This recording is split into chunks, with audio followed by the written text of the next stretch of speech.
আলহামদুলিল্লাহি রাব্বিল আলামিন ওয়াসসালাতু ওয়াসসালামু আলা সাইয়্যিদিল আমবিয়াই ওয়াল মুরসালিন ওয়া আলা আলিহি ওয়া আহলি বাইতিহি তাইয়্যিবিনা ওয়া তাহিরিনা ওয়াল মাসুমিনা আজমাইন। আজ সিলসিলায়ে কাদরিয়া রাজ্জাকিয়ায়ে মুস্তারশিদিয়ার হিজ হলিনেস সাজ্জাদা রাশিন হুজুর পাক কিবলা ও কাবা সৈয়দনা ওয়া মালজানা ওয়া মুর্শিদানা হযরত সৈয়দ শাহ ইয়াসুফ আলী আল কাদরি আল হাসানি আল হুসাইনি আল বাগদাদি আলা জাদ্দিহি নবিয়ানা আলাইহিস সালাতু ওয়াস সালামের নেতৃত্বে এই আরবের এই পুণ্যভূমিতে মদিনাতুল মুনাওয়ারা হযরত জনাবে মুহাম্মদুর রাসূলুল্লাহ সাল্লাল্লাহু তাআলা আলাইহি ওয়া সাল্লামের রওজায়ে আকদাস মসজিদে নববী পাকের জিয়ারতের উদ্দেশ্যে যেই কাফেলাটি ইন্ডিয়া এবং বাংলাদেশ থেকে যৌথভাবে যেই কাফেলাটি এসেছে, যেই কাফেলাটি আজ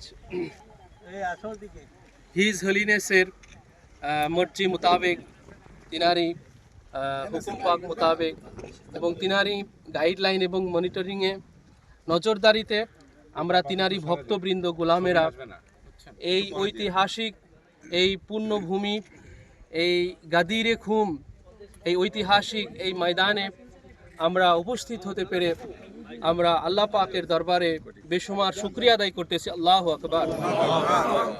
এবং আমরা লাখো কোটি দুরুদ ও সালাম জানাই জনাবে মুহাম্মদুর রাসূলুল্লাহ সাল্লাল্লাহু আলাইহি ওয়াসাল্লামের কদমে আকদাসে,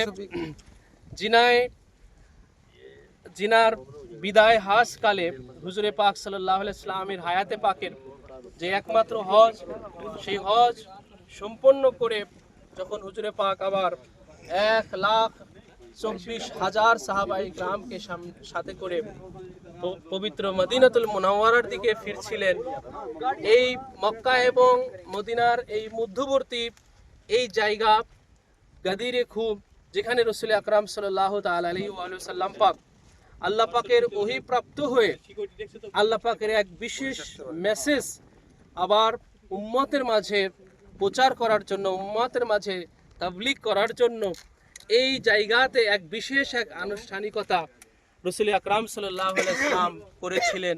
যেই তারিখটা ছিল জিলহজ মাসের 18 তারিখ। রাসূল পাক সাল্লাল্লাহু আলাইহি ওয়াসাল্লাম এই পুণ্যভূমিতে এসেই সমস্ত সাহাবায়ে কিরামকে আবার একত্রিত করে হুজুর পাক সাল্লাল্লাহু আলাইহি ওয়াসাল্লাম তিনি মাওলায়ে কায়নাত হযরত আলী কারামাল্লাহু ওয়াজহুল কারীমের হাত উঁচু করে ধরে, খুতবার মাঝে হাত উঁচু করে ধরে মাওলায়ে কায়নাত পাকের শানে ইরশাদ করেছিলেন, মান কুনতু মাওলাহু ফা আলিয়ুম মাওলা, আমি যার মাওলা আলীও তার মাওলা।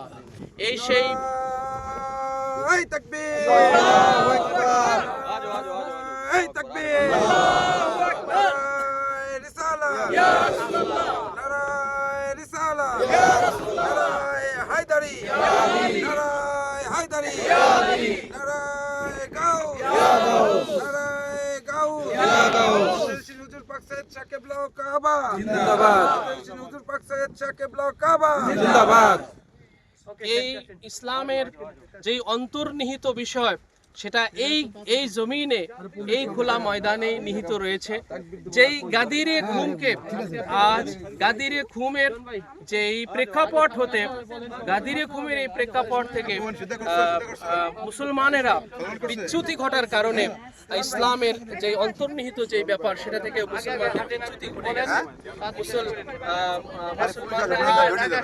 যেই ফিতনা এবং বিভ্রান্তির মধ্যে পড়ে গেছে, সেটা শুধুমাত্র এই গাদিরে খুমের অন্তর্নিহিত যে ব্যাপার, সেটা থেকে বিচ্যুতি ঘটার কারণে।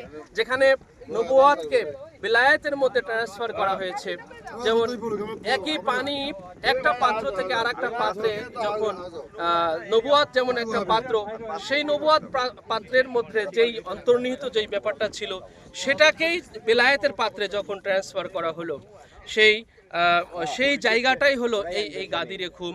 তো আমরা সেই মৌলা আলী আলাইহিস সালাতু ওয়াস সালামেরই জানশীন, ওনারই লাখতে জিগার, ওনারই বেটা औलाद সৈয়দনা মালজানা হযরত সৈয়দ শাহ ইয়াসুফ আলী আল কাদরি আল হাসানি আল হুসাইন আল বাগদাদি আলা জাদ্দি নবিয়ানা সাল্লাল্লাহু আলাইহি ওয়াসাল্লাম, ওনারই নেতৃত্ব, ওনারই মর্জি পাকে এই পুণ্যভূমিতে আমরা অনেকেই প্রথমবারের মতো আমরা এসেছি।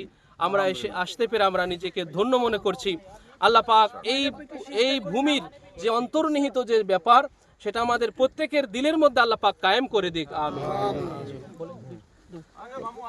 এটা হচ্ছে এমন একটা জায়গা গাদিরে খুম, যে গাদিরে খুমে রসুল পাক সাল্লাল্লাহু আলাইহি সাল্লামের বেলায়েতকে প্রতিষ্ঠিত করেছিলেন। তো এই বেলায়েতের মাধ্যমেই ইমামত কায়েম আছে। এই ইমামতের মাধ্যমে এখনো পর্যন্ত সাজ্জাদুন নসীন হুজুর পাক কিবলা ও কাবা প্রতিষ্ঠিত আছেন। এই বেলায়েতের মাধ্যমে আমাদের এই দরবার পাক প্রতিষ্ঠিত। আর এই 18ই জিলহজে এখানে গাদিরে খুমে যে ভাষণ দেওয়া হয়েছিল, এর মাধ্যমে ইসলামকে আল্লাহ পাক পরিপূর্ণ ঘোষণা করেছেন। আল ইয়াউমা আকমালতু লাকুম দীনাকুম ওয়া আতমামতু আলাইকুম নি'মাতি ওয়া রাদিতু লাকুমুল ইসলামা দীনা। আজকেই এই ধর্মটাকে পরিপূর্ণ হলো, আর এই জায়গাতে ইসলামটা পরিপূর্ণ হয়েছে।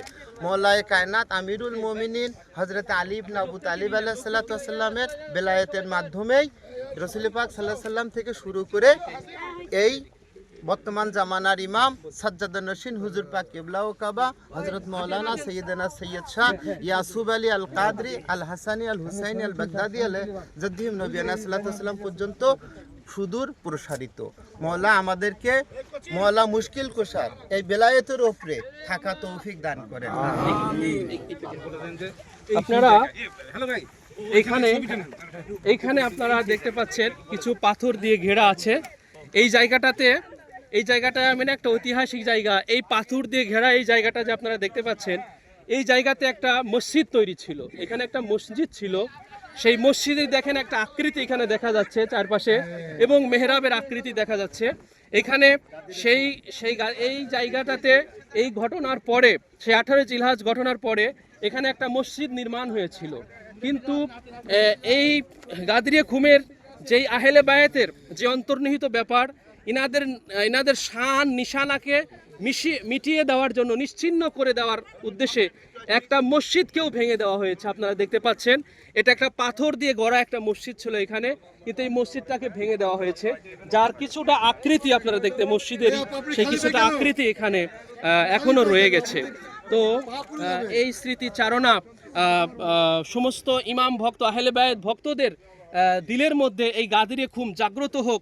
প্রত্যেক আহলে বায়াতের প্রত্যেক ভক্তর দিলটা গাদিরে খুমের জমিন হয়ে যাক, আমরা সেই আশা ব্যক্ত করে আল্লাহ পাকের দরবারে আমাদের প্রিয় মুর্শিদের কদমে শুকরিয়া জ্ঞাপন করে আমরা এই পুণ্যভূমিতে আমাদের উপস্থিতি, আমাদের হাজিরি আল্লাহ পাকের দরবারে কবুল হোক, সেই কামনা আমরা রাখি, সবাই বলি আমিন।